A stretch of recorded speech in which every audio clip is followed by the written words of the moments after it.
Good morning class.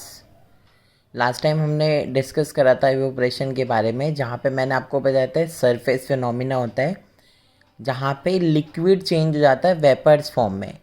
जब उसके temperature को चेंज करते हैं तो लिक्विड चेंज हो जाता है उसके वेपर फॉर्म में, उसको हम इवेपोरेशन बोलते हैं। इवेपोरेशन में ना कुछ फैक्टर इफेक्टिंग होते हैं जहाँ पे इवेपोरेशन रेट डिपेंड करता है कि इवेपोरेशन रेट किस चीज़ के ऊपर डिपेंड कर रहा है।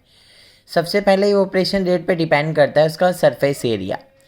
अगर हम सरफेस एरिया को इंक्रीज़ कर रहे हैं तो हमारा रेट ऑफ इवेपोरेशन भी इंक्रीज़ करता जाएगा। इट मीन्स अगर एक सरफेस एरिया बहुत ज़्यादा बड़ा होगा तो वहाँ पे इवेपोरेशन रेट भी उतना ही ज़्यादा होगा। जैसे हम एग्जांपल लेते हैं, हमारे पास एक ग्लास है और एक हमारे पास कटोरी है। दोनों में से उनका जो सरफेस एरिया बड़ा है वो कटोरी का सरफेस एरिया बड़ा है और ग्लास का छोटा है। तो वहाँ पर अगर हम इवेपोरेशन कराएंगे तो इवेपोरेशन रेट ज़्यादा उस कटोरी का होगा क्योंकि उसका सरफेस एरिया ज़्यादा बड़ा है। ठीक है। सेकेंड हम आते हैं इंक्रीज़ इन टेम्परेचर। अगर हम टेम्परेचर को इंक्रीज़ करते हैं तो उसकी काइनेटिक एनर्जी इंक्रीज़ हो जाती है पार्टिकल्स की।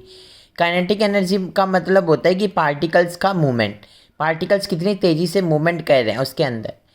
जैसे ही हम टेम्परेचर इंक्रीज़ करते हैं तो उसकी काइनेटिक एनर्जी इंक्रीज़ होने की वजह से उसका रेट ऑफ इवेपोरेशन भी इंक्रीज़ कर जाता है। इवेपोरेशन रेट इंक्रीज़ करने की वजह से अगर मैंने टेम्परेचर इंक्रीज़ करा है, जैसे तुम्हारे पास लेट कंसिडर करते हैं कि तुमने क्या करा, एक वेसल लिया और उसको गैस के ऊपर गर्म करने के लिए उसमें पानी रख दिया।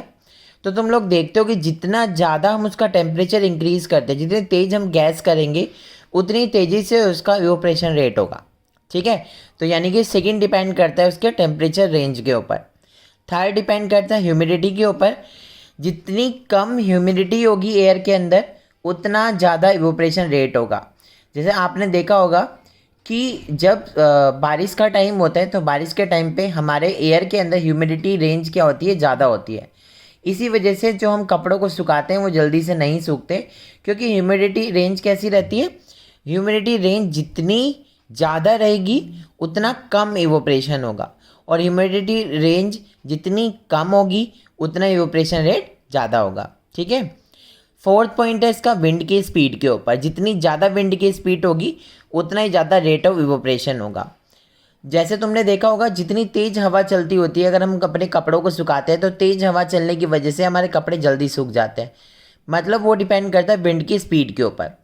अब लास्ट इसमें आता है कि why should we wear cotton cloth in a summer. हमें कॉटन क्लॉथ ही क्यों पहनने चाहिए समर सीज़न में?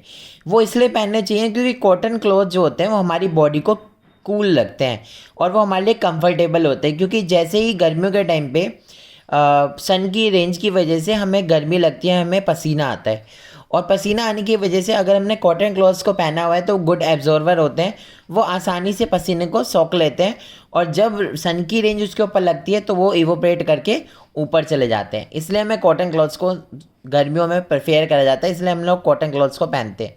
Thank you class.